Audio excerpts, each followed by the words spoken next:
بەناوی خی بەخشندەی میهرەبان بینەرانی بەڕێز ئەم کاتەوە هەموو کاتێکتان باش خۆشحاڵین لە ئەڵلقەیەکی نوێی بەرنامەی باسوخوازدا بە خزمەتی ئێوەی بەڕێز و خۆشەویست گەشتینەوە. پێغەمبەر صلی الله عليه وسلم وەکو سەرکردەیەکی کردداری تەوەری ئەمڕۆی بەرنامەی باسوخواز دەبێت.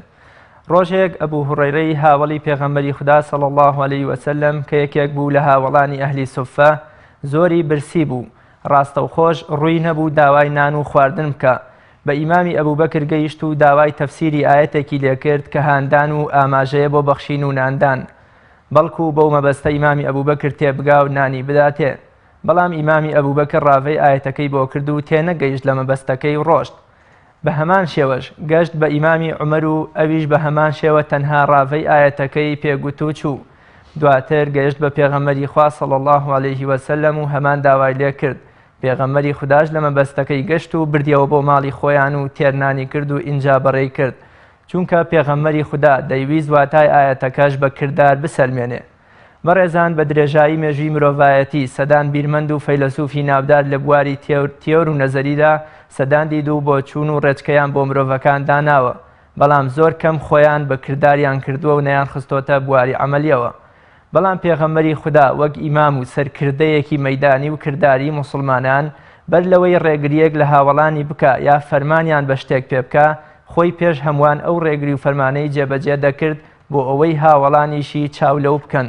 پێغەمبەری خوددا لە جیهاد و بانگەواز و بازرگانی و هەڵس و کەوتی و پەروەردەی مناڵ و بەڕێوەبردنی خێزان و تەنانەت دانانی بناغی دەوڵەتیشدا کەسێکی زۆر کردەی و عەمەلی بووە، کردەوەیەکی ناپەسەندی مرۆڤی کە بە شێوەیەکی زۆر خودای گەورە تووڕە دەکا و ڕقی هەڵدەستێنێ. ئەوەیە مرۆڤ قسەی زۆر و باق و بریقی زۆری هەبێ و بەڵام کردداری نەبێ و خۆی کردار بە قسەکانی نەکە.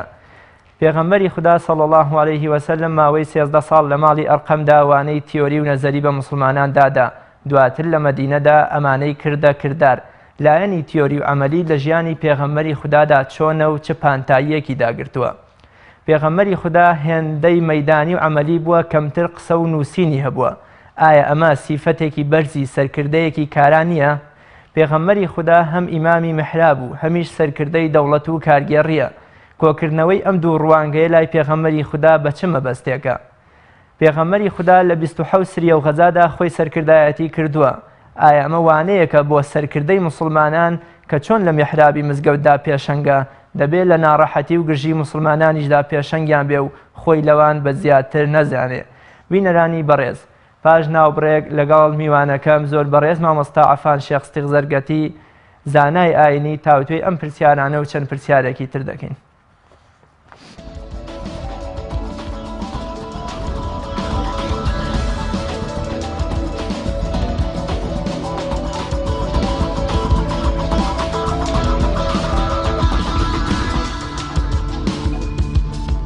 بینەرانی بەڕێز، دووبارە سڵاو. مامۆستاگیان زۆر بەخێر بێ بۆ بەرنامەی باسوخواز. تەوەری ئەمڕۆمان پێغەمبەری خوا صلی الله عليه وسلم وەکو سەرکردەیەکی مەیدانی و خاوەن عەمەل و کردار. لەوە چێک گەورەترین گلەی خەڵک ئەمڕۆ لە فەیلسوفەکان، لە بیریارەکان، لە نووسەران ئەوەیە کە قسەیان هەیە بەڵام کرداریان کەمە. پێغەمبەری خوا صلی الله عليه وسلم بەر لەوەی وەحیشی بۆ بێ، بەر لەوەی شتێکی وەکو بە شێوەی تیۆر و نەزەرا بۆ بێ وەکو شتێکی نەزەری، لە مەککەدا کە کۆمەڵگەیەکی داڕوخاو بوو لە هەموو بەهاکان، پێغەمبەری خوا بە کردداری سەلماندی کە کەسێکی ڕاستگۆیە، کەسێکی دەستپاکە، کەسێکە ڕەوشتی پەسەندە. تەنان لە بازرگانەکەی خات و خەدیجەشا بوویە نمونەیەکی بەرز بە کردار سەلماندی کە کەسێکی دەستپاکە. تەنانەت ئەهلی قوڕەیش ئەمانەتی خۆیانیان لادانا. ئەم سیفەتە بەرزەی پێغەمبەری خوا بەر لەوەی کە قسە و گفتاری هەبێ بە کردار توانی بیسەلمێنێ کە کەسێکی عەمەلی و کردەیە لە چیەوە سەرچاوی گرتووە و چ پانتاییەکی لە ژیانی پێغەمبەری سەروەرماندا صلی الله عليه وسلم داگیر کردووە. بسم الله الرحمن الرحيم، الحمد لله والصلاة والسلام على رسول الله وعلى آله وأصحابه أجمعين. سپاس بۆ ئێوە مەشسڵامان لە بینەرانی پام هەیە لە هەرکە چاویان لە ئێمە و ئێمە دەبینن. یەکێک لەو خاڵە گرنگانەی ئەو کەسایەتیانی کە خوای گەورە سوبحانه وتعالى هەڵێن دەبژێرێ بۆ پێغەمبەر عەلەیهی سەڵات وەسسەلام، و دوای ئەوەش یەکێک لەو سیفەتە گەورە و بەرزانەی کە پێغەمبەران عەلەیهیمسەڵات وەسسەلام دیاریان دەکەن لە هەڵبژاردننی کەسانی دوای خۆیانە ئەوەیە زیاتر کەسێکی عملی بن تا کەسێکی نەزەری بن زیاتر کەسانێک بن بتوان پێش ئەوەی کە قسە بکەن کردەوەیان هەبێ چونکە بەڕاستی قسەکردن هەموو کەسێک کە توانێت قسە بکە هەموو کەسێک کە توانێت حتا تەنانەت مناڵێکە تازە فێری قسەکردن بێت تازە دەمی کرابێتەوە ئەتوانێت قسە بکە بەڵام ئایا لە جیهانی کردەوەیە چەندە ئەمە یەکەم دووەم سنەتی خوای گەورە سوبحانەهو وتەعالا لە کەون و لەبوونە ئەوەیە خوای گەورە سوبحانەهو وتەعالا فەرمووە قول اعملوا خوای گەورە سوبحانەهو وتەعالا سەیری کردەوە دەکە بۆیە دەبێ ئەو کەسانی کە مەسەڵەن پێغەمبەر عەلەیهی سڵات وەسەلام وەکو پێغەمبەرێک بە نمونە وەرگرن کاتێک خوای گەورە فەرمێ لەقەد کان لەکم فی ڕەسوول الله ئوسوەة حەسەنە کە پێغەمبەر صلی الله علیه وسلم چاولێکراوێکی چاک بێ بۆ ئێمە چاولێکراوی پێغەمبەر صلی الله علیه وسلم ئەبێ یەکەم دەبێت لە هەموو مەیدانەکانە بێت دووەم چاولێکراوی پێغەمبەر صلی الله علیه وسلم بۆ ئێمە زیاتر لە مەیدانی کار و کردەوەدا دەبێت ڕەنگ بداتەوە تا مەیدانی قسەکردن چونکە وەکو وتمان مەیدانی قسەکردن مەیدانێکە هەموو کەس دەتوانێت پێشەنگ بێ لە قسەکردندا بەڵام هەموو کەس دەتوانێت پێشەنگ بێ لە کار و کردەوەکردن بۆ قساندا بۆیە خوای گەورە سوبحانەهو وتەعالا کاتێک لە پێغەمبەران عەلەیهیم السڵات وەسەلام داوا دەکات یا کاتێکە لە بڕواداران داوا دەکات داوای کردەوە دەکات تا زیاتر داوای ئەوە بکات کە خەڵکی قسە بکات لەبەرەوەی قسەکردن ئاسانترە تا کردەوەکردن ئەمە خاڵێکی تر ئەوەیە کە پێغەمبەر صلی الله علیه وسلم بۆ ژیانی زۆربەی ژیانەکەی کردەوەییە ئەوەیە کە لە قیامەتا پاداش لەسەر کردەوە وەردەگرێت جەزاء بما كانوا يعملون کاتێک خوای گەورە سوبحانەهو وتەعالا باسی پاداشتی بەهەشتەکە یا باسی جەهەنەم دەکا پاداشت و تۆڵەکە لە بەرامبەر کردەوەکەیە کەواتە دەبێ ئەم خەڵکەی کە لە ژیانایە پێغەمبەرێک دەیەوێت سەر قافڵەی خەڵکی بێ پێغەمبەرێک دەبێت صلی الله عليه وسلم دەبێت دەمڕاستی ئومەتێک بێ ئومەت بە دوو معنە هەمانە ئومەتێکمان هەیە ئومەتی داوایە ئومەتێکمانە ئومەتی ئیجابەیە ئومەتی داوە هەموو کەس دەگرێتەوە یعنی ئەوەی دوای پێغەمبەر کەوتووە صلی الله عليه وسلم لە کافر و لە جوولەکە و لە یەهود و نەس هەرچی هەیە هەر میلەتێک هەیە هەمووی پێوترێ ئومەتی داوە ئومەتی ئیجابە ئەوانن کەوا تابعی پێغەمبەرن عەلەیهی السڵات وەسەلام کاتە پێغەمبەرێک دێ عەلەیهی السڵات وەسەلام خوای گەورە دەینێرێ بۆ ئەوەی پێغەمبەرێک بێ هەتا دنیایە ئەم پێغەمبەرە ئەم پەیامەی کارا و فەعال بێ ئەکتیڤ و چالاک بێ مانەوەی ئەم داوایە یا هەر داوایەکتر کە داوایەکی کارا و چالاک بێ ئەبێ ئەم داوایە کاتێک لە مەیدانی نەزەریە لە مەیدانی قسەکردنا دەتوانێت قسە بکە ئەبێ ئەم داوایەک بێت لە مەیدانی کردەوەشدا بسەلمێ لە مەیدانی کردەوەشدا بسەلمێ ئەم داوایە کە من دێم داوای دەکەم مەسەڵەن پێغەمبەر صلی الله علیه وسلم هاتووە داوایەکی ئاشکرا کردووە ناو قوڕیشە قوڕیش خۆمان دەزانین کە لە هەموو ڕووی اقتصادی و سیاسی و هەموو کۆمەلگایەکی داڕوخاو ئەم داوایەکی تازەیە بە نیسبەتەوانە ئەم داوە تازەیە پێویستە خەڵک بزانە ئایا ئەم داوە تازەی پێغەمبەر هێناوێتی محەممەد صلی الله علیه وسلم هێناوێتی لە مەیدانی کردارە چەندە عەمەلی بۆیە دەبێت پێغەمبەر صلی الله علیه وسلم نیشانی ئەو خەڵکەی بدا ئەم داوای من هێناومە لە مەیدانی عەمەلیشا چۆن بە قسە داوا دەکەم عەمەلی شەروکەوە وایە ئەمە خاڵێکی ترکە گرنگە لە پێش پێغەمبەرایەتیش کە مەسەڵەن پێغەمبەر عەلەیهی سڵات وەسەلام بۆ دەبینین پێغەمبەر صلی الله عليه وسلم لە پێش پێغەمبەرایەتیە کاتێ هەموو قوڕیش کۆ دەبێتەوە لە دوایەوەی ئەبێتە پێغەمبەر وەلیدی کوڕی مغیرە بانگەکەن ئەڵێن وەلید بڕۆ بزانم محەممەد چییە و چی نییە دەچێ بۆ لای دوایی دەگەڕێتەوە ئەڵێ وەڵڵاهی من شعر زۆر شارەزان سحر و جادو ئەزان پێشگۆ و عەڕاف و کەهانە ئەوانەشم ئێزان ئەم قسەی محەممەدی چی لەوانە نییە کاتە محەممەد پێشەوەی بێتە پێغەمبەر زەمینەیەکی سازداوە لە ژیانی عەمەلی خۆیان کە لە دوای پێغەمبەرایەتی شتێک نەبێ بەسەریەوە بڵێن کاکە ئەمە وەڵایی لە پێش پێغەمبەرایەتی مەسەڵەن کابرایەکی وا کردەوەی ئاکا ڕۆشتی واب کاتە لە پێش پێغەمبەرایەتی پێغەمبەر صلی الله علیه وسلم لە خودی خۆیان زەمینەیەکی وا لەبار بووە زەمینێکی وا سازداوە کە خوای گەورە یارمەتی داوە بۆ دوای پێغەمبەرایەتی قسەیەکی نەمێنێت لە دوای پێغەمبەرایەتیش کە ژیانی بە زۆری عەمەلی بوو لەبەرەوەی بە خەڵکی بڵێ خەڵکی نەم ئەم پەیامە تازەی من هێناومە هەر ئەوە نییە گفتارێک بێ بەڵکو لە دنیای کوردەوەش ئەگەر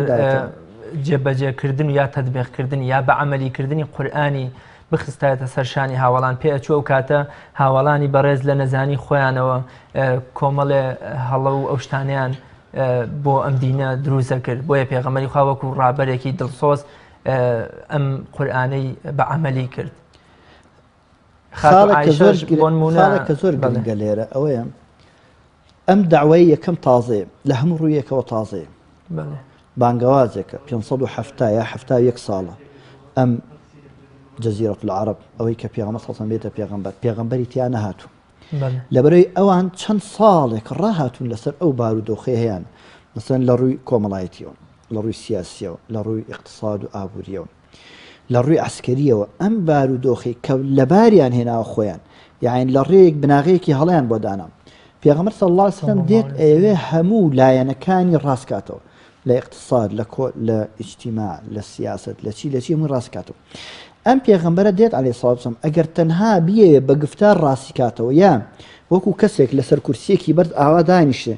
بڵێ ئەو ئیشە هەڵێ ئاتۆ ڕاستیکەرەوە ئەو ئیشە هەڵێ ئاتۆ ڕاستیکەرەوە کابرا کە لە ناخیا شتێک دروست بووە یعنی لەگەڵ یا ژیاوە ئەم لەگەڵ ژیانە قورسە لەسەری هەر لە خۆی بێت چۆن ڕاستی کاتەوە لەبەرەوەی پێغەمبەر صلی الله علیه وسلم دێت بە عەمەلی خۆی شتەکان ڕاست دەکاتەوە بۆ ئەوەی سەحابەکان چاوی لێ بکەن لە چی ڕاستکردنەوەی وەسا دیوارێک کە خۆی جوان خشتنەکانی بکە و تەرتیبیەکە اینجا ئەوەی کە خەلفەیەتی لە دەستی ئەوە فێر بێ بەڵێ مامۆستا خاتو عایشەی دایکی ئیمانداران ڕەزا و ڕەحمەتی خوا لە خۆی و باوکی با ئێمە وا دابنین قورئان نووسینێکە یا نەزەریە تیۆرێکە خاتو عایشە لە پەس نووسیفەتی پێغەمبەری خوا فەرمێ قورئانێکی ڕێکردوو بوو بەناوتانە ئەڕۆشت یا فەرمێ ئەخلاقی هەمووی ئەخلاقی قورئان بوو ئەم بەڕێ ڕۆشتنەی پێغەمبەری خوا بە شێوەی قورئانێکە خاتو عایشە وەسفیەکە ئایا ئەمە لووتکەی بە عەمەلیکردنی قورئان نییە لەلایەن خودی پێغەمبەری خواوە ئەمە عەفو یەک شت ڕاستکەینەوە بە ئەو قسەی ئاوا هەندێک ئیسلاحەیە بەکارهێنانی بۆ پێغەمبەر صلی الله علیه وسلم بۆ قورئان بۆ ئیسلام جوان وەکو شەرع نەهاتوو کاو بکەن یەکەم قورئان پەیامی خوایە قسەی خوایە ئیستیلاحی بەشەری بۆ بەکارنین ئەم قسە بەرنامەیەکی خوایە نەڵێن لە مەسەن شتێکی قسەیەک یا تیۆرێک ئەمەنە چونکو قورئان هیچی نەزەری نییە نەزەر هەمومان زانین لە بیرکاری ئەڵێ نەزەریە ینی بۆ چوونێکە پێچێت دەرەنجامکەی وا بەیانە بەس قورئان ئەوە نییە ئەم مەسەلە خاڵی گرنگ ئەوەیە کە قورئان دێت قورئان بۆچی دائاوازێتە خوارەوە قورئان ئەیەوێ بێت ژیانی خەڵک تەنزیم بکە مەسەلەن خوای گەورە لە قورئانە لە سێ شوێنە لە سوورەتی ئیسراء لە سوورەتی فورقان لە سوورەتی لوقمان لەم سێ سوورەتە قورئان دێت باسی ئەوەکە ئینسان چۆن بچێ بەڕێوە ئینسان چۆن ڕێ بکە خۆ ڕێکردن ئەگەر مناڵێک هەستێتەوە پێڕەوکە بوو ئەزانی چۆن بچێ بەڕێوە بەس قورئان دێت بۆ ئەوە هاتووە تەنزیمی ژیان کە باشە قورئانێک خەڵکی فێرکە چۆن بچێ بەڕێوە چۆن هەنگاو بنێ معقولە ئەم قورئانە لایەنەکانی تری ژیانی ئیهمال کرد بێت کەواتە قورئان بۆ ئەوە دانەبەزیوە کە ئینسان بڵێن وەکو کتێبێک بیخوێنێتەوە کە ئێستا مصحەفێکە لە بەردەممانە بیخوێنەوە قورئان بۆ ئەوە هاتووە ژیانی ئینسان تەنزیم بکە تەنزیمکردنی ژیانی ئینسان بریتیە لە چی خۆ تەنزیمکردن بریتە لە قسەکردن قسەکانی ڕاستکاتەوە بەڵێ لایەنێک لەوەی کەوە زمانی ڕاستەکاتەوە لایەنێک لەوەیەوە قسەکردنی ڕاستەکاتەوە بەڵام زیاتر ڕنگدانەوەی ڕاستکردنەوەی بەشەر بریتە لە کردەوەکانی کاتە بۆیە پێغەمبەر صلی الله علیه وسلم وەکو عایشە ئیمانداران دایکی ئیمانداران ڕەضا ڕەحمەتی خوای لێ فەرمێ كان خلقها القرآن آكار روشتي في غمر صلى الله عليه وسلم قرآن يعني شيء يعني أم بيامك هاتوا تخوارا في غمر صلى الله عليه وسلم أو ند تفاعلي لقى القرآن كدو أو ندم لقى القرآن جيا وهمو هنجا وهناسيكي بتشيبو بقرآن كات التعاملي في غمر صلى الله عليه وسلم تعاملي كي قرآني بو أمش أود دقينا في غمر صلى الله عليه وسلم زياتر بعمل خلقي فير كدو كتشيب كان تابوي كواتشيبه تابوي كوا بنظري ما وصى في غمر خاص صلى الله عليه وسلم هەم وەکو ئیمامێک لە میحرابە هەم وەکو سەرکردەیەکی مەیدانی لە بەڕێوەبردننی دەوڵەت و جیهاد و غەزاکانە ینی سەرکردە بووە پێشەنگی هەموو مسلمانان بووە ئەم دوو ڕوانگەیە پێکەوە بەستنیان لەلایەن خودی پێغەمبەری خواوە چی ئەگەێنێ و چەند پانتایی وەکۆڵێ ژیانی پێغەمبەری خۆیان داگیر کرده بوو کە هەم وەکۆڵێ وتالبێژێکی سەرکەوتوو دانەری بناغەیەکی دەستورێک بوو بۆ دەوڵەتەکەی و دەوڵەتێکی جوانی دروست کرد لە هەمان کاتیشا سەرکردەیەکی عەمەلی بوو لە جیهاد و لە غەزا و سریەکانیدا یەک خەڵکە گرنگە ئاماژەی پێ بکەین ئەویش ئەوەیە دائما پێغەمبەر صلی الله علیه وسلم لە ژیانی عەمەلی خۆیە ئەوێ پێمان بفەرمێ ئینسان نابێ تەنها ئینسانی دنیا بێ و ناژبێ ئینسان تەنها کەسی قیامەت بێ بەڵکو ئەبێ ئینسان هەردوو ژیان دنیا قیامەتی بەیەکەوە گرێ بدە. ئەمە یەکەم. دووەم پێمانە فەرمێم ئێمە دینی ئێمە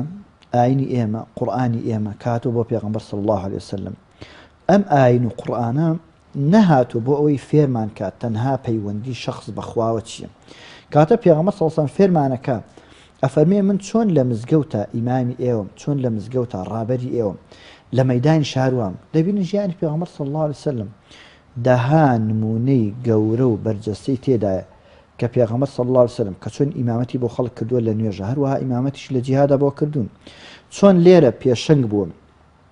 لە تەطبیقکردنی شەرعە لە چۆنێتی نوێژکردندا، لە چۆندی ڕۆژوگرتنا، لە چۆنێتی مەسا ئەفەرمێ صەلوا کەما ڕەئەیتمونی ئوصەلی، ئەفەرمێ خذوا عنی مەناسیکەکم. لێرە لەو لاشەوە سەحابەکان ئەفەرمون کاتێککە ئەفەرمێ جارێکیان سەدایەک و دەنگێکی زۆر گەورە لە مەدینە هات، سەحابەکان ئەفەرمون ئێمە چوونە دەرەوە بزانین دەنگەکە چییە، سیرمان کرد پێغەمبەر صلی الله عليه وسلم لەو سەرە دەگەڕێتەوە. لە غەزای حونەینە ويوم حنين إذا أعجبتكم كثرتكم فلم تغن عنكم شيئا وضاقت عليكم الأرض بما رحبت. ئەفەرمێ کاتێ مسلمانەکان 12,000 سەحابە لە مەکە دەرەچن، 10,000 لە مەدینەوە هاتوو، 2,000 لە مەکە مسلمان دەرەچن لە مەکە دەرەچن بەرەو هەوازن. ئەفەرمێ جەماعەتی هەوازن کەمین و بۆسەیەکیان دانابوو، دایان بەسەر مسلمانەکان هەموویان هەڵاتن. ئەڵێ پێغەمبەر صلی الله عليه وسلم لە جەرگەی شەڕەکەمایەوە لەگەڵ عەباسی مانی فەرمی یا عەباس بانکە یا ئەصحاب السەموڕە، ئەوانەی کە بەیعەتیان لە ژێر داری ڕضوان دادا بە پێغەمبەر صلی الله عليه وسلم. کەواتە پێغەمبەر صلی الله عليه وسلم ژیانی پێمان دەڵێم ئەگەر کەسێک بوویە ئیمامی مزگەوتێک ئەبێ ئیمامی ئومەتێک بێ. چۆن کابرا لە مزگەوتە پێویستی بەوەیە کە ڕابەرێکێ پێشنگێکی بێت لە نوێژکردن نابێت لە یەشواب. بەڵام گرنگ لێرە لایەنەکەی دووەمیەتی کە پێغەمبەر صلی الله عليه وسلم لە مزگەوتە ئیمامی مزگەوتێکە پێشەوایەکە لە مزگەوتێکە ئایا ئەم کار و کردەوە هەڵسانەکانی پێغەمبەر صلی الله عليه وسلم شایستەی ئەوە نەبووە کە ڕابەری بە لە شوێنترە کاتە ئیمامی مزگەوتەکانمان ئەوانەی پێشنگ دەبن ڕابەرایەتی ئەگن ئایا ڕابەرایەتێکی دینی وەکو ئیمامی مزگەوت یا ڕابەرەتێکی سیاسی دەگرن ئەگەر دەمانەوێت دیندارانە هەڵسو کەوتکەن وەکو پێغەمبەر بکەن عەلەیهی سڵاتو وەسەلام. پێغەمبەر پێیان دەفەرمێ عەلەیهی سڵاتو وەسەلام هیچ کات دژایەتیەک لە نێوان مزگەوت و سیاسەتا نییە، هیچ کات لێک هەڵبژانێک نییە لێرە کە ئیمامی مزگەوت بی لێش ناتوانانی بیکەی، چونکو پێغەمبەر صلی الله علیه وسلم لە ژیانی خۆیە ئەڵێ یەکەمین دەستوری مەدەنی کە نووسرابێتەوە دەستوری مەدینەی پێغەمبەر بوو عەلەیهی سڵاتو وەسەلام کە هەموو لایەنەکانی ژیانی لە خۆ گرتووە خۆ پێغەمبەر عەلەیهی سڵاتو وەسەلام لە نووسینەوەی دەستوری مەدینەدا نەک زوڵمی لە کەس نەکردەوە بەڵکو ئەو پەڕی عەدالەت نواندووە بەرامبەر بە خەڵکی. ئەوەی ئەمڕۆ جارنامەی مافی مرۆڤ و جارنامەی چی ئەوانە بێ هەر لەو دەستوری مەدینە هەموو ڕەچاو کراوە. کەواتە لە ژیانی پێغەمبەر صلی الله علیه وسلم کە چۆن لە مزگەوتا پێشنگ بۆ سەحابە چاویان لێ کردووە صەلوا کەما ڕەئەیتمونی ئوصەلی، لە مەیدانی جیهاد و سیاسەتیشدا ئەوە دەستوری مەدینە نووسیوەکو ڕابەرێکی سیاسی، ئەوە لە مەیدانی جیهادیشا ئەفەرمێ کاتێکە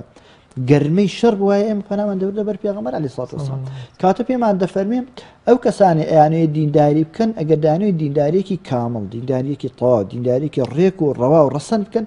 دەبێت یەکەم ئەو دوانە پێکەوە گرێ بدەن، دووەم دەبێت لە مەیدانی عەمەلیە پێکەوەی گرێ بدەن. چونکو پێغەمبەر صلی الله علیه وسلم لە نوێژکردنەکەی مزگەوتا هەر پێیان نافەرمێ ئاوا بکەن ئاوا بکەن، ئەفەرمێ وەکو من نوێژەکەم کاتە بە مەیدان بە عەمەلی پێیان بڵێ. ئەوجا لە دەریشەوە لە مەیدانە سەحابەکان ئەڵێن ئەفەرمون ئەگەر وەکو عەرزم کردی کە گەرمەی شەڕ وایان پەنامان دەبردە بەر پێغەمبەر عەلەیهی سڵاتو وەسەلام. کەواتە ئەمە ئەوە دەگەیەنێ یەکەم ڕابەر و چاوساغی ئەم دینە ئەبێ لە هەموو شوێنەکە ئەوەندەی شایستگی هەبێ کە ڕابەر بێ لە هەموو شوێنەکە شایستگی بوونەکەی بەچی بێ بە عەمەلی بێ نەک بە وتە. بەڵێ مامۆستا پێغەمبەری خوا صلی الله علیه وسلم نزیکەی 13 ساڵ لە شاری مەکە لە ماڵی ئەرقەمی کوڕی ئەبی ئەرقەمە وانەی نەزەری و تیۆریکە لە زاراوەی شەرعا پێ گوتری عەقیدە بە مسلمانانی فێر کرد، دواتر لە مەدینە ئەمانەی کردە عەمەل و کردار. ئەم دوانە چەند پێویستیان بە یەک هەیە لایەنی عەمەلی و لایەنی نەزەری، ئایا لازم و مەلزومی یەکن یان کامیان لە پێشترە لە شەرعا؟ پێغەمبەری خوا صلی الله علیه وسلم چۆن ئەم دوانەی پێکەوە گرێداوە و پێکەوە گونجاندوونی؟ یەکەم یەک خاڵ کە زۆر گرنگە ئاماژە بکەین ئەوش ئەوەیە پێغەمبەر صلی الله علیه وسلم ئەو ماوەی کە لە مەکە ماوەتەوە داوای کردووە و نەبێ پێغەمبەر صلی الله علیه وسلم تەنها قسەی کردبێت. بەڵگەمان چییە؟ چەند بەڵگەمان یەکێک لەوانە پێغەمبەر صلی الله علیه وسلم ئەفەرمێ هەموو کاتێک کە ئەهاتە کەعبە نوێژ بکەن ئەفەرمێم ئەهاتن سیخوڕی حیوانێک کرد بە پشت ملیە. کاتە پێغەمبەر صلی الله علیه وسلم لە مەکەش چۆن لە مەدینەم توانیوێتی بەکردەوەی دینداری بسن لە مەکەش کردوێتی ئەمە یەکەم دووەم دائما ئینسان هەتاوەکو فێری شتێک نەبێ هەتاوەکو تعلیم نەکرێ بە شتێک ناتوانێت بەکردە تەطبیقیکە بۆیە یەکەمین شت لە ژیانی ئینسانە خوای گەورە فەرمێ الرەحمان علەمە القورئان یەکەم تعلیمەکەی لەولا فەرمێ يعلمهم الكتاب یەکەم شت تعلیمە کەواتە یەکەم ئەرک تعلیمە یەکەم تعلیمیش کە ئینسانی لەسەر فێر کرێ ئەوە یەکەم ئینسان فێر بکرێ ئەم شتەی کە تۆ پێتە ئەوەی من دەمەوێ بیگەێنم بە جەناب ئەمێ خەڵکێکی لەسەر پەروەردەکەم خەڵکێکی لەسەر ڕابێنم دەبێت یەکەم شتەکەی فێرکەم کامی فێرکەم چاکترینە سیرکە لە 300 ساڵی پێغەمبەرایەتی لە مەککە لە 10 ساڵ و نیوی پێغەمبەرایەتیدا ئەو نوێژە ئێستا ئێمە دەیکەین هێشتا واجب نەبوو لە 15 ساڵە اینجا ڕۆژ واجب لە 15 ساڵە اینجا زەکات واجب هەندێک پیان وایە لە 20 یا 22 ساڵی پێغەمبەرایەتیدا صلی الله عليه وسلم ئەو جا دێت حەج واجب بێت کەواتە یەکەمین خاڵ ئەوەیە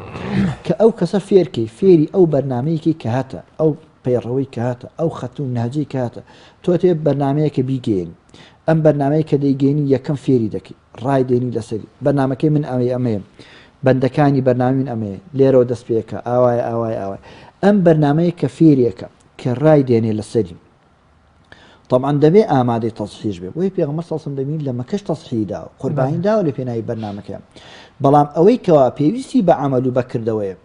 ئەوەی کەوا تەشریعە دەبینین لە مەکە تەشریع نییە بۆچی تەشریع نییە چونکو دەبێ خەڵکانێک پەروەردە بکرێن خەڵکانێک ڕابهێنرێن عەقیدەی خەڵکێک پاک بکرێتەوە لەو هەموو خڵتە و لەو هەموو خوار و خێچی لە قوڕەیشا لە ئەهلی شیرکی قوڕەیشا هەیە لە ئەهلی شیرکی مەکە هەیە بێ یەکەم دەروونەکان پاکێتەوە لە دوای پاکردنەوەی دەروونەکان اینجا عەمەل دەست پێەکە کابرایەک بێنی هیچ ئەلفوبێ فێر نەکراوە هەر نازانێ ئەلفوبێ چی بێنە قەڵەم وەرەقەیەکی بەرە بڵێ بنووسە چی بنووسێ کاتە یەکەم پێغەمبەر صلی الله علیه وسلم هات فێرکردن ئەو جادوایی دەبێتە مەیدانی کردەوە کاتە فێرکردن جا بێ شتێکیشی فێرکەی مەسەڵەن ئێستا تەلەبەیە کەچێتە پۆل یەکی ابتیدایی معقول نییە کە مامۆستایەک بێت لە یەکی ابتیدایی یا جەدوەل زەربی فێرکە یا تەقسیمی فێرکە بەڵکو دێت یەکەم حرفەکانی فێرەکە دوای یەک و دوو فێرەکە کاتە پێغەمبەر صلی الله علیه وسلم والله المثل الأعلى نهجی پێغەمبەریش صلی الله علیه وسلم نهجی قورئانە فێرکردنی خەڵکی سەرەتا لە شتە مهمەکانەوە فێریەکە لە ئەلفوبێی دینداریەوە فێریکە بۆی خۆگر بێت لە تەطبیقکردنی شەرعە ئەگەر پێغەمبەر صلی الله علیه وسلم یەک خواناسی فێر نەکا خوای گەورەی پێ نەناسێنم ئولوهیەتی خوای گەورەی پێ نەناسێنە ڕوبوبیەت و ئەسما و صفاتی خوای پێ نەناسێنم ئەم کابرایە لە دوایی ناتوانێت ئامادە بێ گیانی خۆی بخشێت لە پێناوی ئەم دینەدا کاتە یەکەم جار بریتە لە فێرکردنیش دەبێت عەقیدەی فێرکەی کابرایە کە خوا ناناسێت نوێژ بۆ کێ بکە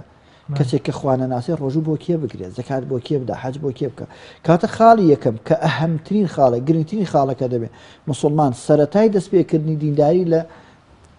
شایەتومانەوە دەست پێ بکە لە مەسەلەی عەقیدەوە دەست پێ بکە کاتە یەکەم عەقیدەیە اینجا کردەوەیە بۆچی چونکو کردەوەکە ئەبێ عەقیدەکە پاڵی پێوە بنێ بۆ کردەوەکە کاتە بێتە سەمەرەی عەقیدەکە بۆیە پێغەمبەر صلی الله علیه وسلم لە مەککەدا چەند ساڵ خەریکی پەروەردەکردن هەر ئەو خەڵکانش کە پێغەمبەر صلی الله علیه وسلم لە مەککە پەروەردەی کردن هەر ئەوانش بوونە بناغەی دامەزراندنی یەکەم دەوڵەتی ئیسلامی لە غەزای حونەینیشە هەر تقریبا ئەو کۆمەڵ و تاقمە بوونە هۆی ئەوەی کەوە مەوازین و هاوکێشەکانی غەزای حونەین چی بێ بگۆڕێ بە قازانجی مسلمانەکان چونکو کە لەوێشکان هەڵهاتن پێغەمبەر صلی الله علیه وسلم بە عەباسی فەرمووە کانە جەهورە سەوتی دەنگی زۆر گەرە و فەرمووی باکە یا ئەصحابە سەموڕە ئەی ئەوانەی لە ژێر دارەکەدا کە 1400 کەس بوون بەیعەتاندا بە پێغەمبەر صلی الله علیه وسلم بگەڕێنەوە ئەفەرمێ کە گوێیان لەم دەنگە بوو کە لەوێ پەروەردەکرابوون عەقیدەکە چوو بۆ ناخیانەوە لەگەڵ خوێنیان تێکەڵا بوو باکیان لەوە نەبوو بگەڕێنەوە هەموو خەڵکەدا بەسەریانە 30,000 کەس چەکدار و کەمینیان داناوە تەحەسوناتیان کردووە لەم لاو لەلای شاخەکەوە بەڵام عەقیدەکە کە لە ناخیانە دروست بوو ئەم عەقیدە بوو یە پاڵنەری ئەوەی کە بگەڕێنەوە گویان لەوە نەبێت کە پێچێت تیا بچن پێچێ بکوژرێن پێچێ نەگەڕنەوەی چکامیان بەڵام عەقیدەکە وای کرد کاتە خاڵی یەکەم خاڵی ئەهم لە ژیانی دینداریە کە پێغەمبەر صلی الله علیه وسلم تەطبیقی بریتیە لە فێرکردن دروستکردنی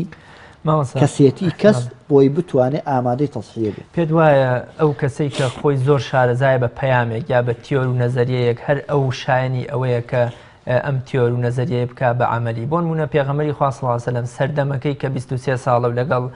41 ساڵی خولەفای ڕاشیدین پرشنگدارترین و جوانترین سەردەمی ئیسلامە. پێغەمبەری خوا صلی الله علیه و سلم خۆی شانازی بە سەردەمی خۆی و پاش خۆی و پاشتری تابعینیشەوە ئەکا، چونکە ئەمانە دەستنەمام و دەستنێژی پێغەمبەری خوا بوون. پێغەمبەری خوا قبوڵی نەکردووە لە خۆشەویستی کوڕی خۆشەویستی خۆی کە ئوسامەی کوڕی زەیدە کە هەر لە خۆیەوە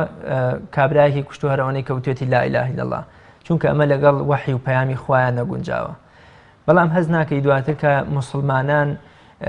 لەوە بە عەمەلیکردنی ئەم پەیامە کە زۆر شارەزای نەبوون تووشی هەڵە بوون، بەڵام پێغەمبەری خوا چونکە خۆی زۆر شارەزا بووە لە بە عەمەلیکردنیدا کەمترین هەڵە لەوەچێت لەلایەن هاوڵانەوە بەر ئەم پەیامە کەوتووە. ئەتوانین بڵێن هیچ هەڵەیەکیشیان نەبووە هاوڵانی پێغەمبەری خوا. یەکێک لە ئشکالەتەکان ئەمەیە بۆ لە دوای پێغەمبەر صلی الله علیه وسلم و لە دوای خولەفای ڕاشیدینەوە کە ئەبێتە عەسری دەوڵەتی ئەمەوی عەباسی و تا ئاگاتە ئێستا بۆ دەسەڵاتی ئیسلامی لە دوای ئەمانەوە بەرەو پاشەوات پاشەکشەی کرد. یەکەم خاڵ کە زۆر گرنگە ئاماژەی پێ بکەین ئەویش ئەمەیە، دەبینین لە ژیانی پێغەمبەر صلی الله علیه وسلم و خولەفای ڕاشیدین ئەم قورئانە تەطبیق کراوە. کاتە ئەم قورئانە تەنها لە دنیایەکی نەزەری و لە دنیایەکی بیردۆزیدا نییە، ئەمە قورئان پەیامێکی عەمەلیە، یعنی شتێکی تیا نییە ئینسان بڵێ وەڵا ئەوەم بۆ تەطبیق ناکرێت ئەوەم بۆ ناکرێت. کاتە تەطبیقکردنی لە ژیانی پێغەمبەر صلی الله علیه وسلم و لە ژیانی خولەفای ڕاشیدینە ئەمە پەیامێکی زۆر قەطعیە لەسەرەوەی کە قورئان بۆ ئەوە هاتووە بە عەمەل بکرێت، هیچ شتێکیشی تیا نییە لەگەڵ عەقڵی سەلیم و لەگەڵ مرۆڤایەتی مرۆڤ تێک بگیرە و دژیەک. ئەمە خاڵێکم. خاڵی دووەم،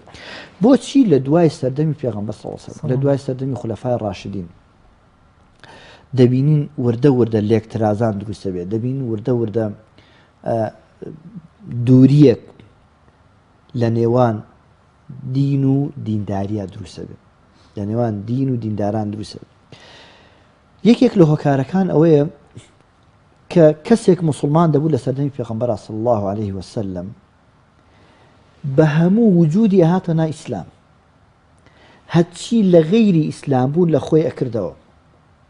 کابرایەک دەهات مسلمان بوو لە تەمەنیا ئەم کابرایە سووی خواردووە، زوڵمی کردووە، بتی پەرستووە. کە هاتووەتە ناو ئیسلامە و وازی لە هەموو شتەکان هێنا، ئیسلامیشی بە هەموو جملەیەکەوە قبوڵ کرد. بەڵام لە دوای سەردەمی پێغەمبەر صلی الله علیه وسلم کە فتوحاتی ئیسلامی لە دوای خولەفای ڕاشیدین کە فراوانە بێ، بە تایبەت لە لایەنی ڕووم و لە لایەنی عەجەم کە ئێرانە، لەگەڵ زۆربوونی فتوحاتی ئیسلامی خەڵکێکی غەیرە مسلمان دێتە ناو بازنەی دینەوە. ئەم خەڵکە غەیرە مسلمانە کە دێتە ناو بازنەی دینەوە کۆمەڵێ لە ئەفکار و بیر و بۆچینی خۆی دەهێنێ لە ناو دینەکەدا ئەیهێڵێتەوە. یعنی ئەیەوێ ئاوێتەیەک لە عەقڵ و بۆچوونی خۆی لەگەڵ ئەم دینەدا تێکەڵاو بکە. بۆیە دەبینی ئەیەوێ کۆمەڵێک بابەت کۆمەڵێک مەسائل هەیە، دروستبوونی فیڕەق و گروپە گومڕاکان کە لە دوای سەردەمی ئیمامی عەلی ڕەضا و ڕەحمەتی خوا لە هەمویان دروستە بن، لێرەوە دروستە بن. ئەم کابرایە هاتووە کابرایەکی ڕۆمی، کابرایەکی عەجەمی، هاتووە مسلمان بووە، لەگەڵ ئەوەدا کۆمەڵی ئەفکاری خۆی هێنا، دێت دەیەوێ ئەوەی لە قورئانا هەیە کە ئەم تا ئێستا وەری نەگرتووە لی تێ نەگەشتووە، ئەیەوێ بیگونجێنێ لەگەڵ فکرەکەی خۆیان. کە مادام دەیەوێ بیگونجێنێ لەگەڵ فکرەکەی خۆیان، سیرەکەین دێت تەویلێک ڕاوەکردنێک ڕاو بۆچوونێکی خۆی لەسەر ئاەتێک لا سەر فەرمودەیەکی پێغەمبەر صلی الله علیه وسلم دادەنێ. ئەم ڕابۆچوونی کە دایدەنێ تەئسیر ئەکاتە سەر دوورکەوتنەوەی چی دین و دینداری. بۆی ئێستش دەبینی مەسەڵەن کۆمەڵە خەڵکانێکێ هەندێک لە ئاەتەکانی قورئان، یعنی نەعوذ بالله دەستیان گەشتوەتەوە یاڵێ هەندێک لە ئاەتی قورئان بوازم ناکرێت، یاڵێ کاکە ئەم ئاەتە نەعوذ بالله کە ئەنەما ئەم کابرایە بە هەموو عەقڵی سەلیقەی خۆیەوە پێی وایە ئەم قورئانە کە خوا ناردوویەتی بۆ بەشەر، ئەم ئاەتە تەنها لە دنیایەکی بەرتەسکی مەدینە و مەکەدا تەطبیق کرد، بۆ ئێستا نابێت. لەبەرەوەی ئەم دەیەوێت لە عەقڵی خۆیەوە شتەکان سیرکە، یان تەوژمێک و هێرشێکی فکری ڕۆژئاوایی یا هێرشێکی فکری بێدینی هەیە، ئەم تەوژمە هاتووە بەسەریا دەیەوێ وای بگەیەنێ کە بەڵێ من کە دینداریەکەم لە مزگەوتە، من تابعی پێغەمبەرێکم عەلەیهی سەڵات وەسەلام، ئەم تەوژمەی کەوا دێت بەرەو ڕووم ئەتوانم لەگەڵ یا بگونجم لەبەری واز لە هەندێک لە ئاەت دێنێ واز لە هەندێک تەطبیقاک دێنێ دەی پێغەمبەر عەلەیهی سەڵات وەسەلام هەمان تەوژمی فکری هەمان تەوژمی سەقافی هەمان تەوژمی عەسکەری هەمان تەوژمی سیاسی لەگەڵ دەوڵەتی پێغەمبەری سەڵڵەڵاهو عەلەیهی وسەلەم هەبووە بەڵام ئەو هاتووە قورئانەکەی لە پێشە داناوە قورئانەکەی لە پێش داناوە کە قورئانەکەی لە پێشەوە داناوە عەقلی لە دوای قورئانەکەوە داناوە نەیوت وەڵا ئەوەی عەقلم قبوڵی نەکات تەطبیقی ناکەم با لە قورئانی شا هەبێ وەڵا کاکە ئەم ئاەتە ئەوە وای ئەو وای لەبەرەوەی تەئویلات وای کردووە لەم دینە مسلمانان لە دینەکە دوورکەوتونەتەوە کابرا بەس پێی وایە وەرە لە مزگەوتان نوێژ بکە ئیتر چوویتە دەرەوە لێی گەڕێ هەچی هەیە دەی لەسەر دەمی پێغەمبەر صلی الله علیه وسلم ئەم قورئانە جارە ئەم قورئانە خوا ناردوویەتی خالقی هەموو بەشەرە لە ئەزەلەوە هەتا مالانیهایە کە کۆتایی پێ نایە خوای گەورە سوبحانەهو وتعالا کە خالقی بەشەرە ئەزانێ بەشەر چی دەوێت چۆنی دەوێت کەی ئەوەی دەوێت لەکوێدا ئەوەی پێویستە لەکوێدا ئەوەی پێویستە کەواتە ئەم قورئانە کە دەبێتە کۆتا پەیام دوا پەیامی دوا پێغەمبەر بۆ هەموو بەشەریەتە لە محەممەد صلی الله علیه وسلم تا آخر کەس بە هەموو عەقڵەکانەوە بە هەموو عیلمەکان بە هەموو فەلسەفەکانەوە بە هەموو تێڕوانین و تێڕامانەکانەوە بە هەموو ئەو عەقڵانەی کە بیردۆزە دروستەکەن چی ئەکەن بە هەموو عەقڵەکانەوە دەی خوای گەورە سوبحانەهو وتعالا کە لە ژیانی پێغەمبەر ئەم قورئانی ناردووە سەحابە و پێغەمبەر صلی الله علیه وسلم تەطبیقیان کردووە کەواتە ئەم قورئانە هیچی تیانی تەطبیق نەکرێت لە عەمەلا کەواتە ئەمڕۆ کە من تەطبیقی نەکەم ئەوە عەقڵی کورتی منە لی تێناگەم بۆیە تەطبیقی ناکەم کاتە گرفتی ئەمڕۆ یا یەکێک لە گرفتەکانی تر ئاوا پێچەوانەیە کۆمەڵە نەسێکمان هەیە ئەم نەسانە شوێنی تایبەتی خۆیە تەطبیقی کۆمەڵێ مسلمان بەبێ خوێندنەوەی واقعەکە دێن کۆمەڵێ نەس تەطبیقکەن سێرەکەی دینەکە ناشیر نەکەن کاتە دوو ڕووی هەڵە هەیە ڕوویەکیان ئەوەیە کە پێی وابن ئەم نەسانە بۆ تەطبیقی ئەمڕۆ ناشن يعني ئەم نەسانە لە سەردەمێکا بەڵێ تەطبیق کراون ئیشی پێکراوە بەڵام ئەم نەسانە لە دنیای تەکنۆلۆژیا پێشکەوتوودا تەطبیق ناکرد ئەمەیەکی لە هەڵەکان هەڵەی دووەم ئەوەیە کۆمەڵێ نەس هەیە بێنین لە واقع و لە مووقعێکی زەمەنی و مەکانی هەڵەدا تەطبیقین کە ئەمەش دووبارە گرفتی بۆ دینەکە دروست کردووە بۆیە دەبین ئیمامی عومەر ڕەزا و ڕەحمەتی خوای لێ بێن لە سەردەمێکا ئیمامی عومەر کە ساڵی مەجاعە و برسێتی بووە دەستی دزی نەبڕیوە ئەوە نییە کە ئیمامی عومەر ئەو ئاەتەی پێی وابوو بێ ئەمڕۆ تەطبیق ناکرێت بەڵام لە واقعەکە پێی ئەکرێ پێی ئەچێ مەسەڵەن ئێستا لە واقعەکە دەسەڵاتێکی ئیسلامی خلافەتێکی ئیسلامی نەبێ کۆمەڵێک نەس هەیە خەلیفە توانێت تەطبیق مامۆستا پێغەمبەری خوا صلی الله علیه وسلم هەر لە سەرەتای بانگەوازەکەیەوە لە هەموو مسلمانان زیاتر تووشی ئەشکەنجە و ئازار و تین و تەوژمی جاهیلیە دەبێت لە تایفە ئەو هەموو ئازارە درێ دواتریش کە مسلمانان ئەنێرێ بۆ مەدینە خۆی وەکو سەرکردەیەکی دڵسۆز لە دوای هەمویانەوە ئەچێ لەوێشا ڕەوشتی باڵای خۆی بە عەمەلیەکە ئەویش گێڕانەوەی ئەمانەتەکانە لە مەدینەش لە هەموو جەنگەکانە خۆی بەشدار ئەبێت و لە ئوحودا دانی مبارەکی شەید دەبێ و لە 27 سریەشا خۆی پێشەنگە بێ ئەم هەموو ناڕەحەتی و ئێش و ئازارەی کە بەهۆی ئەم بانگەوازەوە ڕوبەڕووی پێغەمبەری خوا ئەبێتەوە چیمان پێ ئەڵێ ئایا پێغەمبەری خوا پێمان ئەفەرمێ کە سەرکردەی مسلمانان ڕابەری دینی مسلمانان ئەبێ هێندە بە عەمەلی هەبێ کەوا لە خۆشی و ناخۆشی مسلمانانە پێشەنگی هەمویان بێ و خۆی لەوان زیاتر نەزانێ خۆی نەچێتە دوا و ئەوانیش بنێرێتە بەرەوە بۆ جیهاد و ڕوبەڕووبوونە و ناڕەحەتی و نەبوونی دائما ئەوەی کە لە ژیانی پێغەمبەر صلی الله علیه وسلم دەیخوێنینەوە زۆر بەداخەوە ئێمە زۆر جار لە زۆر مەسائلە پێشەوایەتی پێغەمبەرمان صلی الله علیه وسلم پێ قبوڵە بەڵام لە کۆمەڵی مەسائل ئەوانی ئەگەر ژیانی پێغەمبەر صلی الله علیه وسلم هەموو بخوێنینەوە یەکەم جارێکیان جابری کوڕی عەبدوڵڵا دەفەرمێ لە غەزای خەندەقا بوو سەیرم کرد پێغەمبەر صلی الله علیه وسلم ڕەنگی زەرد بوو وتم وەڵاهی لە برسانەوە لێت ئەڵێ چوومە بۆ خێزانم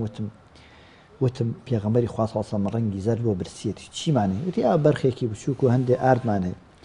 ئەڵێ وتم حازری کە من ئەچم بە پێغەمبەر دەڵێم صلی الله علیه وسلم ئەڵێ چوم چفاندم بەگوێی پێغەمبەر علیه الصلاة والسلام وتم یا رسول الله خۆت و پێنج کەس دعوەتی منن دەی چیتان هەیە ئەڵێ پێغەمبەر صلی الله فەرمی ئەی ئەهلی خەندەق هەمووتان دعوەتی جابر خۆ ئەیتوانی بە هەر شێوەیەک لە شێوەکان بێ بگەڕێتە دواوە مەسەلا بۆ نوێژکردنێ بێ بۆچی بەڵام نا پێغەمبەر صلی الله علیه وسلم بڕیار وایە ئوسوە بێ پێشەنگ بێ پێشەنگیکردنی هەر قەوم و ئومەتێک ئەوەیە کەوا ئینسان خۆی لە هەموو شتێکا لە پێشی خەڵکەوە بێ، هەم لە خۆشی هەم لە ناخۆشیدا. ئیمامی عومەر ئەفەرمێ جارێکیان کابرایەک لە ئازربایجان فەتحی ئازربایجان کرا، وتی شەو گەڕامەوە هەندێ حەڵوای ئازربایجان میهێنابوو. کەی هاتمە مەدینە شەو بوو، وتم ئێستا بچم ئیمامی عومەر بەخەبەر کەمەوە پێویست ناکە. وتی چوومە مزگەوتەوە، ئەڵە چوو مزگەوتەوە دانیشتم گوێم لە دەنگێک بوو، ئاوا گوێم لێ کرد سێرەکەم، وتم عومەری کوڕی خەتاب؟ وتی بەڵێ. وتم وەڵی من لە ئازربایجانەوە هاتوون بە موژدەی سەرکەوتن. وتم ئێستا عومەر خەوتووە لە ماڵەوە، بۆ بچم بە خەبەری کەمەوە. ئەڵە وتی ئەگەر من بە ڕۆژا بخەوم ڕعیەتەکەم چی لێ بکەم، ئەی ئەگەر بە شەوا بخۆم بین خۆم خوا چی لێ بکەم. ئەفەرمێ دوایوتم قوربان ئەمەم هێناوە خەڵاتی ئازربایجان هەدیەکە وەکو بڵێن چۆن هەر شوێنێک خواردنێکی تایبەتی یا شتێکی تایبەتی بۆیە. ئەڵێ فەرمووی ئایا ئەمەی بۆ من تێناوە بۆ هەموو مسلمانان تێناوە؟ وتی نەوەڵڵا بەس تایبەتی تۆی بۆتە مێناوتی وەڵڵاهی دەمی لێ نادەم. کاتە دینداریکردن بەڕاستی ئەم قسانە کە دایانکرد زۆر جارە سەمەسا ئەوەی کە گوێی لە دەنگی ئێمە بێن لەوە ئەچێ گاڵتە ئەم قسان بڵێ کە ئەکە ئەم لەکوێ ئەوە لەکوێ. بەس کاکی وەڵڵاهی ئەمە دین ئەمر ئەکا، بەس ئەمڕۆکە من لە دین دوورم ناتوانم پێشنگی بکەم لە خۆشیەکانە پێشنگی خەڵکم، لە ناخۆشیەکانە لە پاشەوەی خەڵکم. وەڵڵاهی هیچ کات نە پێغەمبەر صلی الله علیه و سلم وای کردو نە هیچ خەلیفەیەک ئەوەی کە عەسری چاخی زێڕینی خلافەتی ئیسلامی لەبەرەوەی پێغەمبەر صلی الله علیه و سلم فەرمێ ئەبوو هورەیرە جارێکی وتم یا رسول الله ئەها بەردێکم لەسەر سکم بەستووە برسیمە. ئەڵێ پێغەمبەر صلی الله علیه و سلم یەک قسەی نەکرد، کراسەکەی هەڵدایەوە دوو بەردی لەسەر سکی بەست. یەک خاڵ هەیە لێرەدا ئاماژەی پێ بکەین ئەویش ئەمەیە. پێغەمبەر صلی الله علیه و سلم ئایا فەقیر بۆ یا فەقیرانە ژیاوە؟ ئەم خاڵە زۆر گرنگە، یعنی بینەرانی خۆشەویست جوان دقت لەم قسەیە بدەن. پێغەمبەر صلی الله علیه و سلم بە هیچ شێوەیەک فەقیر نەبوو. بۆچی فەقیر نەبوو؟ چەند بەڵگەیەک یەکێک لەوانە لە غەزای تەبووکە ئەفەرمێ ئاومان نەما. ئەڵێ وتمان یا رسوڵ الله ئاو نییە. پێغەمبەر فەرمێ ئاوا دەستی خستە ناو بڵێن شتێکەوە. ئەفەرمێ وەڵڵاهی ئەنەسی کوڕ مالک ئەفەرمێ وەڵڵاهی بینیم ئاو لە پەینی پەنجەکانەوە هاتە دەرەوە. لێ باشە پێغەمبەری صلی الله علیه و سلم ئەوەندە ئاو بێ 300 سەحابە زیاتر تێر ئاو بن شتەکانیان پڕ کرد لە ئاو، ئەکرێ پێغەمبەر صلی الله علیه و سلم فەقیر بێ؟ نا، پێغەمبەر صلی الله علیه و سلم فەقیرانە ژیاوە. فەقیرانە ژیاوە. بۆچی فەقیرانە ژیاوە؟ لەبەرەوەی وەکو چۆن ئەڵێن یوسف پێغەمبەر عەلەیهی السلام کە ئەفەرمێ اجعلنی علی خەزائن الأرض، کاتێکێتە خەزێنەی زەوی، ئایا زەوی مسر بێ یا هەر شوێنێک بێ خەزێنەداری زەویە بێ. ئەفەرمێ پێغەمبەر یوسفیان بینی عەلەیهی السلام هەموو کاتێ برسی بوو، وتیان قوربان ئەم هەموو خواردنە لەبەر دەستی تۆیە بۆ برسیت؟ فەرمی باویری خەڵکی برسیم هەبێ. یعنی قیادەکردن، پێشەوایەتیکردن، چاوڕاستیکردن، دەمڕاستیکردنی خەڵک هەر ئەوە نییە قسە بکەم و لە شوێنێکا دانیشتم ئادەی وەرە تۆ ئەوە بکە تۆ ئەوە بکە. کاتە پێغەمبەر صلی الله علیه و سلم بە عەمەل وەڵامی قسەکەی. ئەوە ئەبوو هورەیرە فەرمێ بدە بەردێک ئەو دوو بەر. ئەمەش ئەوە نییە پێغەمبەر صلی الله علیه و سلم فەقیر بێ، بە هیچ شێوەیەک پێغەمبەر صلی الله علیه و سلم فەقیر نەبوو، بەڵام فەقیرانە ژیاوە. بۆچی فەقیرانە ژیاوە؟ چونکە قاید ئەبێ وابێ، قاید ئەبێ لە خەمی بچووکترین کەسا بێ هەتا ئەگاتە گەورەترین کەس. خەم خواردنی دەوڵەمەند ئاساییە، بەڵام ئەی خەم خواردنی فەقیرەکە چۆنە؟ بۆیە دەبینی پێغەمبەر صلی الله علیه و سلم لە وەڵامدانەوەی خەڵکیدا هیچ کات بە قسە وەڵامی نەیەوەتەوە. ئەڵێن جارێکیان کابرایەک مناڵێکی نای خزمەت پێغەمبەر صلی الله علیه و سلم ئەتەکری یا رسول الله نەخۆشە، فەرمووی بیبەن بەیانی بیەنەوە. سبەینێ هێنایانە فەرمووی با خورما نەخوا. هەرجیان قوربان ئەم قسەیە بۆ دوێنێ نەکرد، فەرمووی ئاخر دوێنێ خۆم خورمام دەخوارد. لەبەر ئەوەی ژیانی دینداری ئاوایە ئەگەر بمانێ دینداری بکەین. مامەسا ڕووداوێ لە ژیانی مسلمانانە کاتێ مسلمانانی مەکە دوای 8-9 ساڵ دوورە پەرێزیان لە نیشتیمانی خۆیان لە کەسوکاری خۆیان پێغەمبەری خوا بۆ منە دوورە پەرێزی لە ڕووگەی مسلمانان بە شەوق و تاسەیەکی خۆشەوە هەر هاوشێوەی جەژنێ بە جلی جوانەوە گەڕانەوە بەرەو مەکە بە نیەتی حەج لە ساڵی شەشەمی کۆچیە. بەڵام قوڕەیشیەکان ڕێگەیان لێگرتن، ئەوە بوو دانووسانێک کرا لە نێوانیانە کە بچن ساڵێکی تر بوونەوە، بەڵام مسلمانان زۆریان لەسەر دڵ قورس بوو. پێغەمبەری خوا فەرمووی کێشەمان نابێت سەرتان بتاشن و قوربانیەکانیشتان بکەن، بەڵام هیچ کامیان بەگوێی پێغەمبەری خوایان نەکرد. پێغەمبەری خوا لەسەر دڵی زۆر گران بوو. یەکێک لە خێزانە بەڕێزەکانی فەرمووی ئەی پێغەمبەری خوا تۆ پێش ئەوان بکەوە خۆت بە عەمەلی ئەم کارە بکە، سەری خۆت کورتکەرەوە و قوربانیەکەشت بکە بە ئەوانیش بە دوات تا بیکەن. چی لەم دوو هەڵوێستە وەرئەگرین؟ یەکەم وەرگرتنی قسەی ئافرەتێک کە لە گەرمەی تووڕەیی پیاوەکەیەتی، بەڵام پێغەمبەری خوا بە سیفەتێکی زۆر جوان ڕێنمایی خێزانەکەی وەرەگرێ و ئەمرەکە ژێبەجێکە ئینجا مسلمانەکانیش بۆ ئەژبێتە پێشەنگێکی بە عەمەلی بۆ مسلمانان چی لەم دوو ڕووداوە وەرەگرین یا چ شتێکی لێ ئەخوێنرێتەوە. یەکەم ئەوەیە کە پێغەمبەر صلی الله عليه وسلم هەر کەسی لە جێی خۆی داناوە مەکانەتی بە هەر کەس داوە. یعنی ئەوە نییە پێغەمبەر صلی الله عليه وسلم ئەنەسی کوڕی مالیکە فەرمێ پێغەمبەر عەلەیهی سڵات وەسەلام هەر کات تەوقەی لەگەڵ هەر کەسا بکردایە هەتا ئەو دەستی پێغەمبەری صلی الله عليه وسلم بەرنەدایان دەستی بەرنەدا. ئەفەرمێ ئەنەسی کوڕی مالیک جارێکیان چوو بەلای کۆمەڵێ مناڵە سەلامی لێکردن فەرمووی هاكذا رأيت رسول الله صلى الله عليه وسلم يعني بيني پیغمبر يسلم على الصبيان وبس لير أمت شيء أويكم پیغمبر صلى الله عليه وسلم هر كس هر شخص لمنالك وبيقرأ حتى وكو كسيكي قولي وكو إمام أبو بكر بپیا و ئافرەت بە گەنج و پیرەوە پێگەیەک و مەکانێکی کتابێت لای پێغەمبەر صلی الله عليه وسلم ئافرەتی کاتە خزمەت پێغەمبەر عەلەیهی سڵات وەسەلام پیر بوو ئەڵێ پێغەمبەر صلی الله عليه وسلم ئاوا سێری کرد فەرمووی بەزەین پیاتایەتەوە تۆ ناچیتە بەهەشت. ئەڵێ ئافرەتەکە ڕۆی هیچی نەوت بەس دوایی وتیان یا ڕەسوڵ ئەم ئافرەتە زۆر ئەگری فەرمووی بۆ ئەگری وتیان ئاخر تۆ وتوتە ناچێ باش فەرمووی پێ بڵێن بەو تەمەنە ناچێ. کاتم بەسی من لێرە ئەمەیە لە ژیانی پێغەمبەر صلی الله عليه وسلم هەر کەس بە پیا و ئافرەت گەورە و بچووک پێگەیەک و مەکانەتێکی تایبەتی هەیە بۆ لای پێغەمبەر صلی الله عليه وسلم.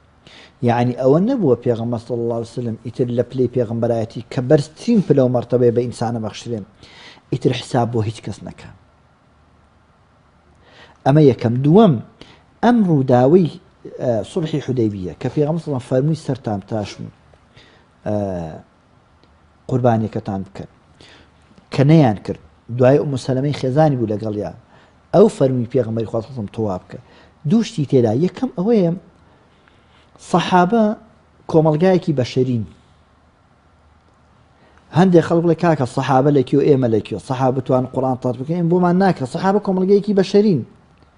ئەم ڕووداوە یەکێکە لەو ڕووداوانەی کە پێمان دەڵێت سەحابە کۆمەڵگەی بەشەرین کۆمەڵێکی مەلایکی نین کەوا بەردەوام لە تاعاتی خوادا بن بەشەریەتیان لێسەلب کرابێت نا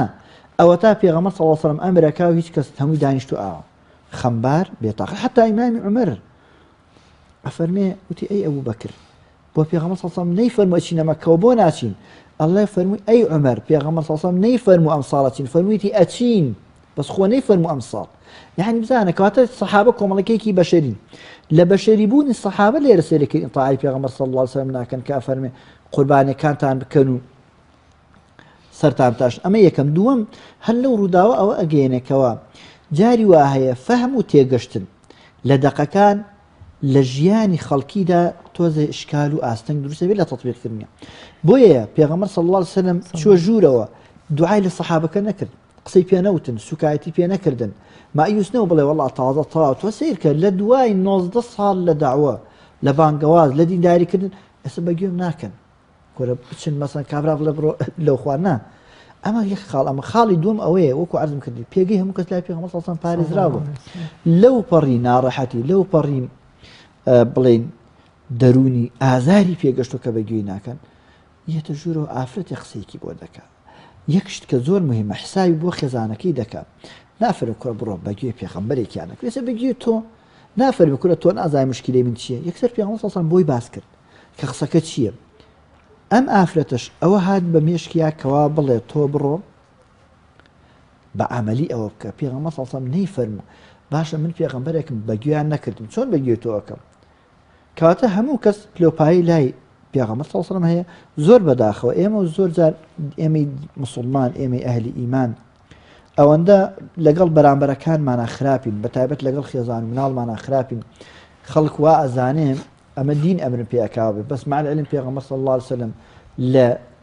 حەریصترین موقفە لە ناڕەحەتترین موقفە لە قورسترین موقفە پێغەمبەر صلی الله عليه وسلم دێ بەگوێی ئافرەتێکە سیرەکەی ئەم ئافرەتە ئەو ڕەئی و بۆچوونی کە هەیبوو ڕەیەکی ئەوەندە بە قووەت و ئەوەندە بەجێ و ئەوەندە سازندە بوو توانی ڕەئی هەزار و ئەوەندە سەحابە 1400 سەحابە بوون ڕەئی 1400 سەحابە بە یەک ئیستیشارە و ڕاوێژ یا بە یەک قسەی ئافرەتێک ڕێی 1400 سەحابە گەڕێ کە سەحابەکان کی تایە ئیمام بەکری تایە ئیمامی عومەری تایە ئیمامی عەلی تایە تێگەی گەورەی مهاجرینی تایە گەورەی ئەنساری تایە بەڵام بەڕێی ئافرەتە سەیرەکەین موقیفەکە دەگۆڕێ موقیفەکە دەبێتە چی دەبێتە موقیفێکی زۆر دڵخۆشکرد بۆ کێ بۆ پێغەمبەر صلی الله عليه وسلم بۆیە دائما ئینسانی مسلمان یەکەم عەقڵی خۆی بە هەموو شتێک یعنی وا نەزان عەقڵی خۆی هەموو شتێکە هەرچەند عەقڵت کامل بێ پێویست بە ئیستیشارەیەکی ئەوەشی تای مامۆستا کە سەرکردە و پێشەنگی مسلمانان هەتا خۆی کردارێکی پەسەند و جوانی تیان نەبێ یان بۆ من خۆی پێچەوانەی ئەوە بجوڵێتەوە خەڵکیش ئامادە نین شوێنی بکەون بەتەئکید لە هەموو شتێکان نەک قیادەی مسلمان هەر کەسێک پێشڕەوی خەڵک بێ هەر کەس بیە برا گەورەی خەڵک بکە یعنی کە بیە برا گەورەی خەڵک بکە ئەبێ ئەوەی کەوا داوای دەکا ئەوەی مەسە من دەڵێم کاکە بە ئاوا بکەین باش لەم ڕێەوە بڕۆین کاتێک کە تۆ بەگوێم دەکەیت کە من خۆم بکەمە پێشتەوە لەم ڕێەوە ئەوە سەرکردەی پێ ناوترێ خەڵکێک لە ڕێیەکۆ بنێرێ کە بزانێ ئەم ڕێ خەتەرە خۆی لە ڕێ چاکەکەەوە بڕوە پێغەمبەر صلی الله علیه و هیچ کات وای نەکردووە حەجی ماڵاوایی ئەتوانین بڵین دواوێستگەی ژیانی پڕبەرەکەتی پێغەمبەری خوایە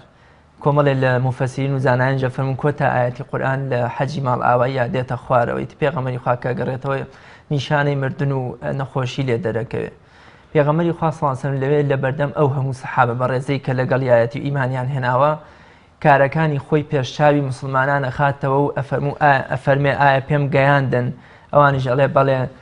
پێت گەیاندین و ئێمە شایەتین پێغەمبەری خوا صلی الله علیه و سلم فەرمێ خوایە تۆ شایەت بە کەوا من پێم گەیاندون ئەمە ئەم وێستگەیە کۆتایی وێستگەی پێغەمبەری خوا و شایەتی دانی ئومەتەکەی لەسەری و هێنانەوە پێشچاو خستنەوەی کارە عەمەلیەکانی پێغەمبەری خوا چیمان پێ دەڵێ و ئایا ئومەتەکەی چۆن کردووە بە شاید بەسەر خۆیەوە کەوا بە عەمەلی ئەم پەیامەی بەبێ هیچ نەقس و کەم و کورتێک بە ئێمەش و بە هاوڵانی خۆشی گەیاندووە یەک خاڵکە گرنگایش ئەوەیە لێرە ئاماژەی پێ بکەین